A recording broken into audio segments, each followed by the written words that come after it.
My husband spent years telling me I was worthless. I stayed quiet, took every dollar he had, then walked out the day he got fired. Now he's penniless, unemployed, and back at his mother's house.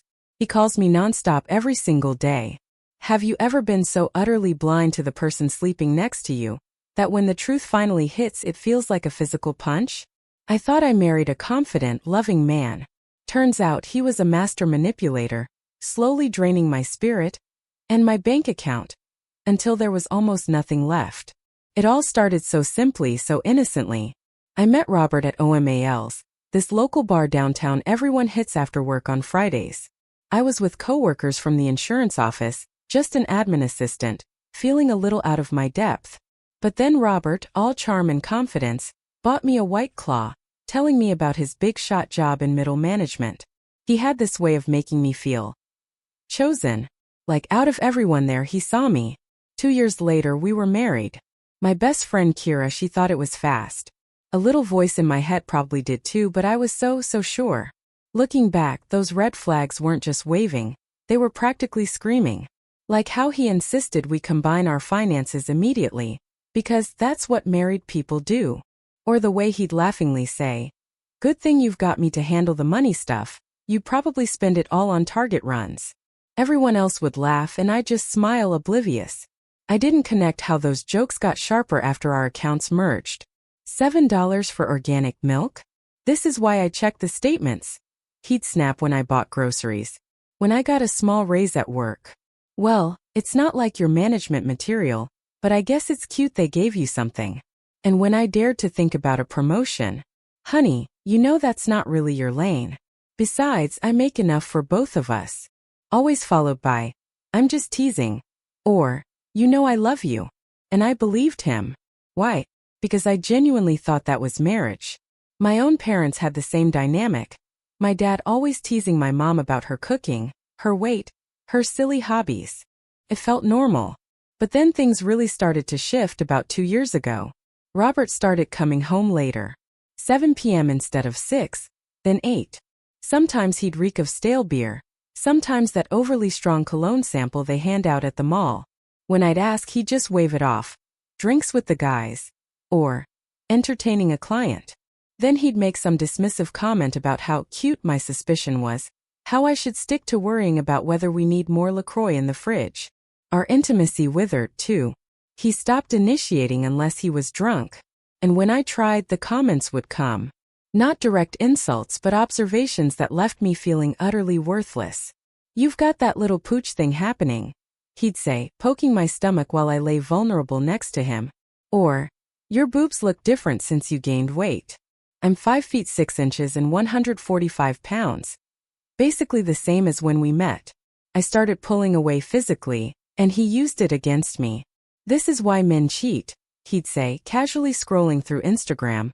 When their wives stop putting out. He never admitted to cheating, but the suggestion that venom was always there hanging over us.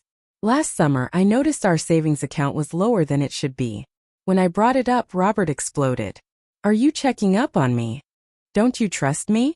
I'm the one who makes the real money here." He slammed the door so hard, it knocked down the wall art we'd picked out together. That night I couldn't sleep. While he snored beside me, I scrolled through our online banking on my phone. And there they were, withdrawals. Not huge but consistent. Usually on Fridays. Usually around $200 to $300. Over months it added up to thousands. The next day at work I mentioned it to Oliver, my coworker. He's good with money, always talking about Robinhood and crypto, stuff that honestly goes over my head. "That sounds shady," he said, giving me a look. "You should start saving separately just in case." "In case of what?" I asked, even though I knew. I felt stupid. Of course I knew what he meant. In case everything fell apart. So I started small. I opened a Capital One account online, using my personal email, one Robert didn't have access to. I set up direct deposit for a tiny portion of my paycheck, just $100 per pay period. Robert never noticed. He only ever checked the joint statements. I started picking up extra hours at work when we had claim processing backlogs, telling him I was helping out. But really I was pocketing that overtime pay. Around Christmas things at home got even worse. Robert came back from his company holiday party in a foul mood. He'd been passed over for a promotion again.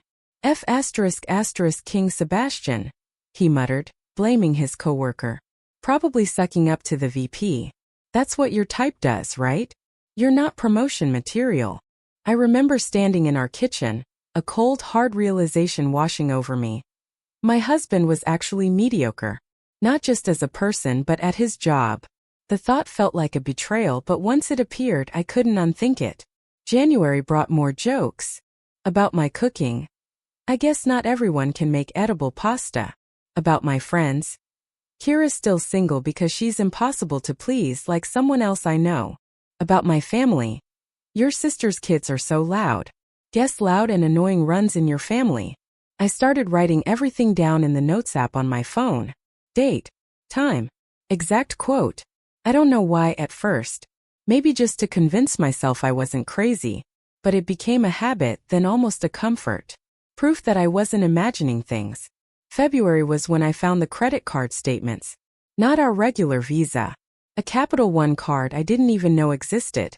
Statements sent to his work email, which I saw only because he'd left his laptop open when he fell asleep.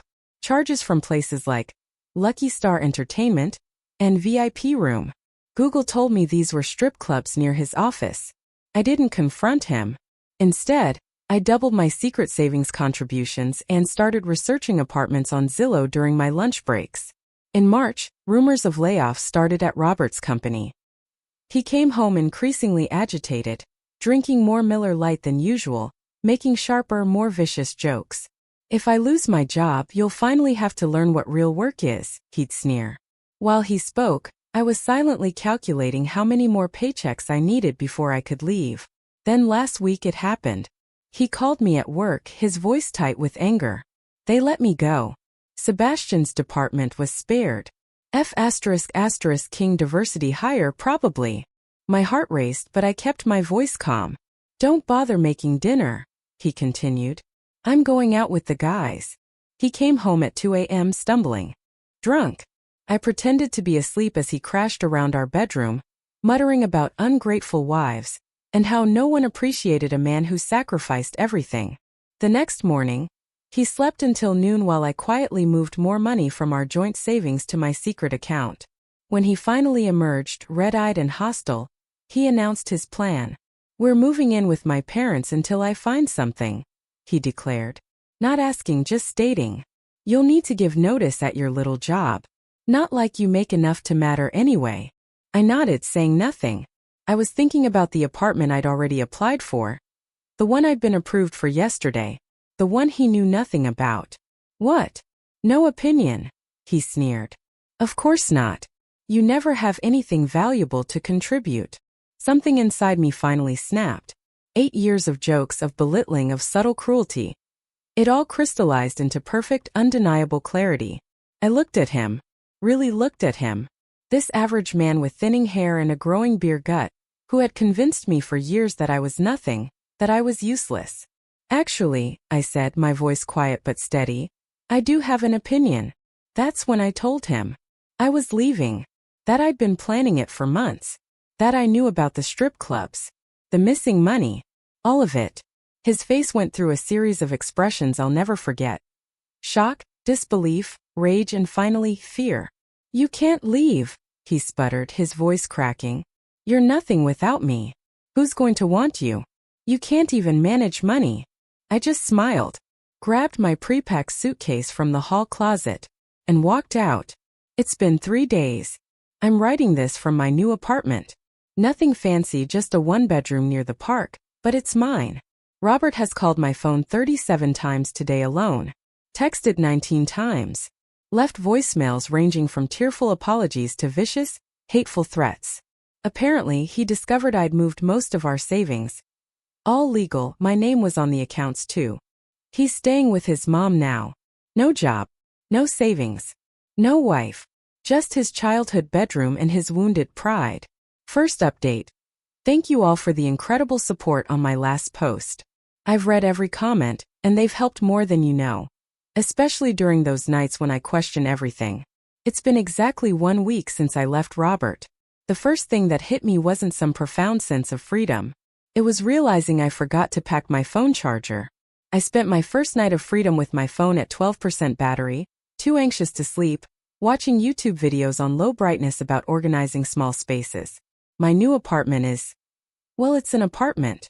The bathroom fan makes this weird clicking sound. And the neighbor's kid practices violin at 7 a.m. But it's mine. I bought a shower curtain from Target yesterday, one of those cloth ones with little tassels. Robert would have hated it, called it basic white girl decor, and made some snide comment about how I can't even pick out bathroom accessories without help. Speaking of Robert, 127 calls in 7 days, 89 texts, 15 voicemails. They started with "Baby, I'm sorry, please come home," and quickly devolved into, "You ungrateful B********************************** H, you're nothing without me." The latest one was just him breathing heavily for 2 minutes straight. I haven't responded to any of them, but I'd be lying if I said they didn't affect me. Flora, my mother-in-law, showed up at my work yesterday. That was fun. She was crying, saying Robert hasn't eaten in days, hasn't showered, keeps talking about how he lost everything. Part of me felt guilty. Then she said, "He's sorry about the strip clubs, honey. Men just need attention sometimes when their wives are, you know." And just like that, the guilt evaporated. I didn't tell her about the gambling, about how I found receipts for online poker sites buried in his email when I was gathering documents, about the $23,000 in credit card debt he'd hidden, about the payday loans. She probably still thinks I'm the villain who abandoned her precious son when he lost his job. The weirdest part? My everyday routine. Making coffee for one. Grocery shopping for one. Turns out I hate the bread Robert always insisted we buy. Coming home to silence instead of a list of ways I disappointed him that day. I keep catching myself waiting for his reaction to things, then remembering I don't need his permission anymore. Kira has been amazing. She shows up with takeout, helps me arrange furniture, and doesn't comment when I cry over stupid things like not knowing which brand of laundry detergent to buy because Robert always handled that. Yesterday I had a breakdown in Target because I couldn't decide what kind of hangers to get. She just stood there, holding me in the storage aisle while I sobbed about plastic versus velvet hangers. Peak dignity right there. The financial stuff is messy. Robert finally discovered I'd moved most of our savings. He's been telling everyone I stole from him, conveniently forgetting that my name was on the accounts too, and that I only took what I'd contributed over the years. His friend Sebastian, the one who got the promotion Robert wanted, messaged me on Facebook, actually congratulating me. Turns out Robert had been bad-mouthing him to everyone, calling him slurs, trying to sabotage his work. That's the real reason Robert got fired, not downsizing. Last night I ordered pizza with pineapple. Robert always said pineapple on pizza was for people with no taste. I ate it sitting on my new couch, the cheap one he would have hated, watching that reality show he said was rotting my brain, wearing the Target leggings he called lazy person clothes. The pizza tasted like freedom.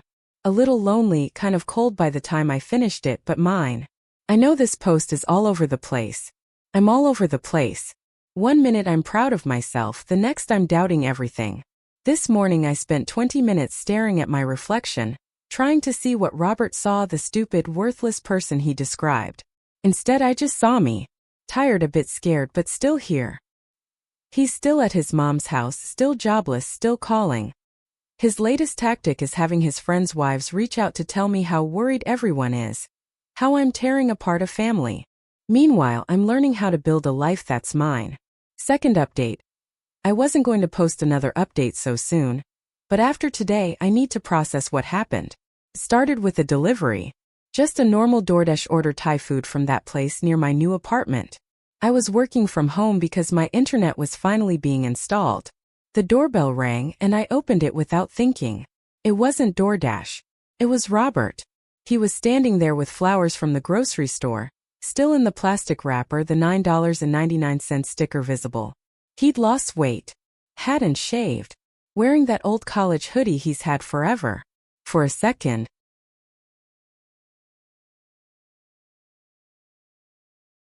muscle memory almost made me step aside to let him in. Instead I closed the door. My hands were shaking so bad I could barely work the deadbolt. "Babe, come on," he said through the door. "I just want to talk. I've changed. I've been going to therapy. Narrator note. He hasn't. Flora told Kira he refused to go. I didn't respond. Just sat on my entryway floor, back against the door, listening to him cycle through his greatest hits. I'm sorry about everything. You're overreacting. Remember how good we were together? You're being dramatic. I miss you. You're nothing without me. I love you. You ungrateful B****************************************************************************************************************************************************************************************************************************************************************************************************My neighbor across the hall, a sweet old lady who waters my plants when I'm at work, called the police. By the time they arrived, Robert had left, but not before sliding a letter under my door. I haven't read it yet. It's sitting on my kitchen counter like a bomb that might go off. The police were. Police. Took a report. Told me to call if he comes back. Suggested I get cameras. Already ordered on Amazon. Thanks to everyone who recommended them in the comments of my last post. Turns out Robert found my address through Flora. She'd asked Kira's sister where I moved because she was worried about me. I'm not even mad at Flora anymore. She's as much a victim of Robert's manipulation as anyone. She really believes her son is the wounded party here. After the police left, I had a mild panic attack in my bathroom. Not a movie-style breakdown, just sat on the closed toilet lid, scrolling mindlessly through TikTok while trying to remember how to breathe normally. Fun times. Called out of work for the rest of the day. My boss was understanding. She's been through something similar apparently. It's weird how many people come out of the woodwork with similar stories once you start telling yours. Kira came over after her last client, brought wine and those frozen appetizers from Trader Joe's we used to get in college. We didn't talk about Robert. Instead, we watched bad reality TV and tried to figure out if my weird ceiling stain looks more like a duck or a rabbit. The thing that's messing with my head most? When I saw Robert today, he looked small. Not physically though, yeah, he has lost weight. But like, diminished. The man who spent years making me feel tiny suddenly seems so much less threatening than the shadow he'd cast in my mind. Don't get me wrong, I'm still scared. I'm angry. I'm sad. But mostly I'm tired. Tired of jumping every time my phone buzzes. Tired of checking my rearview mirror for his car. Tired of feeling like I'm waiting for the other shoe to drop.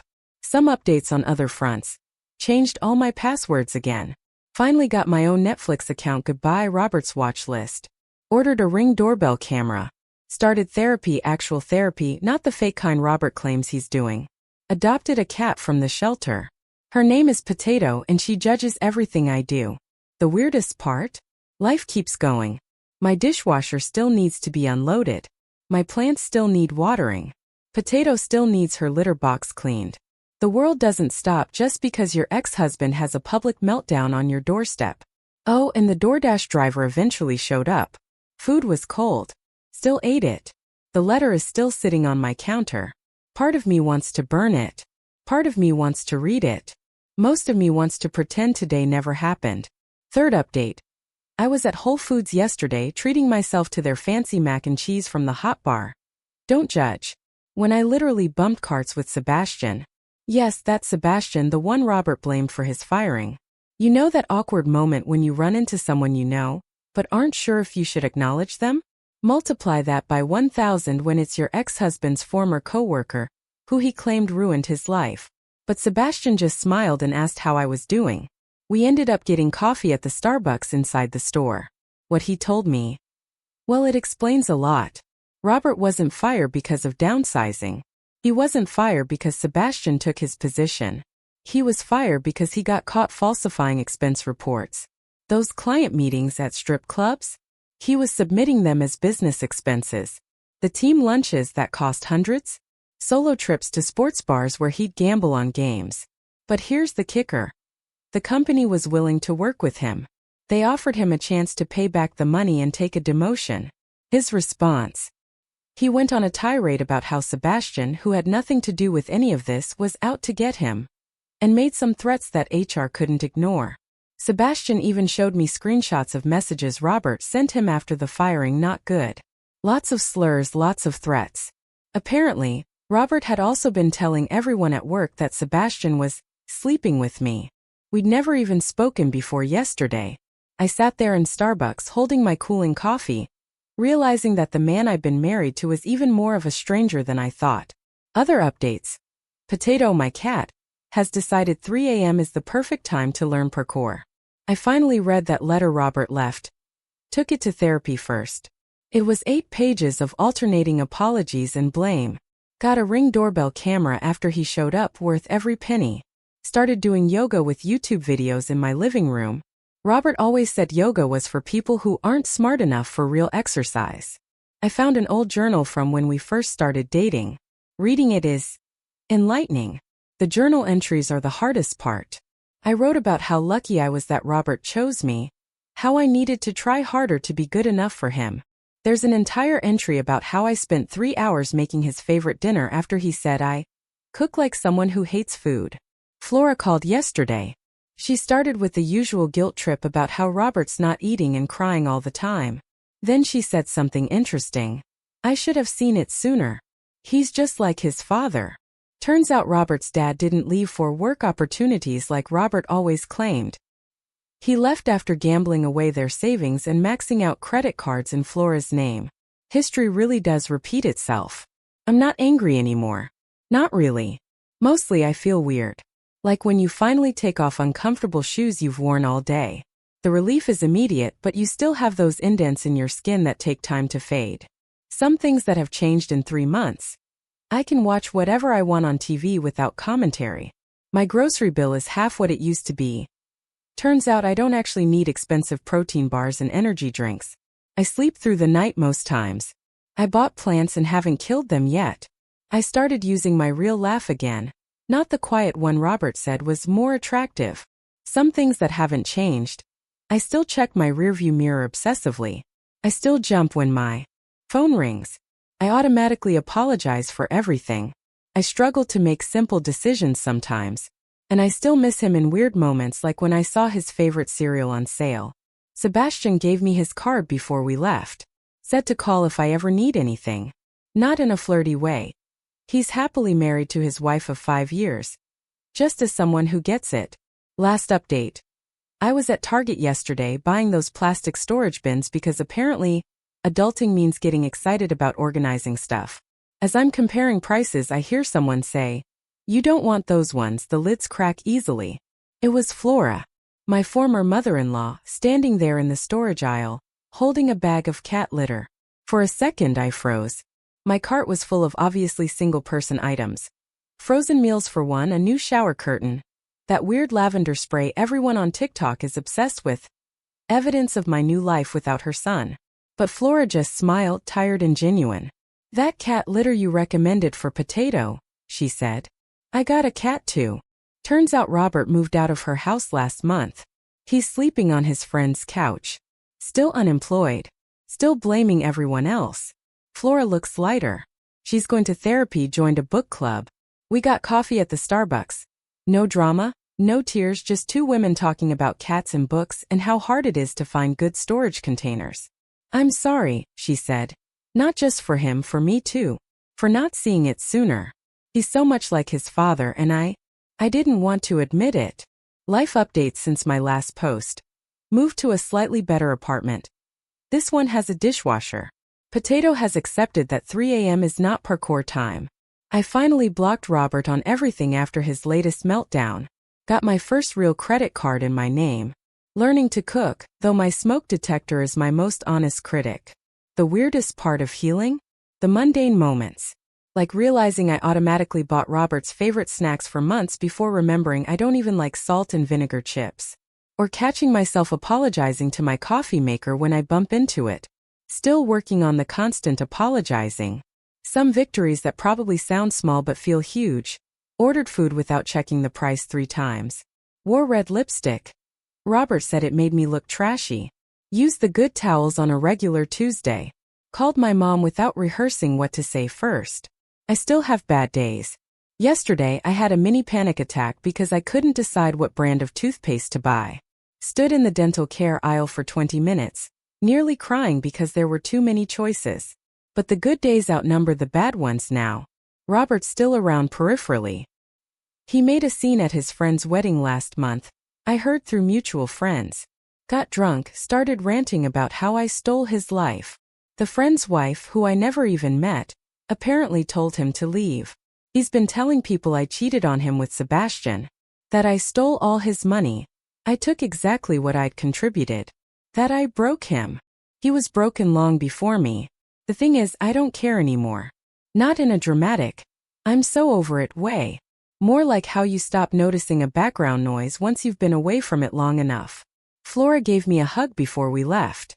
Said she's proud of me. Asked if I wanted to get coffee again sometime. I said maybe, and I meant it. I bought the storage bin she recommended.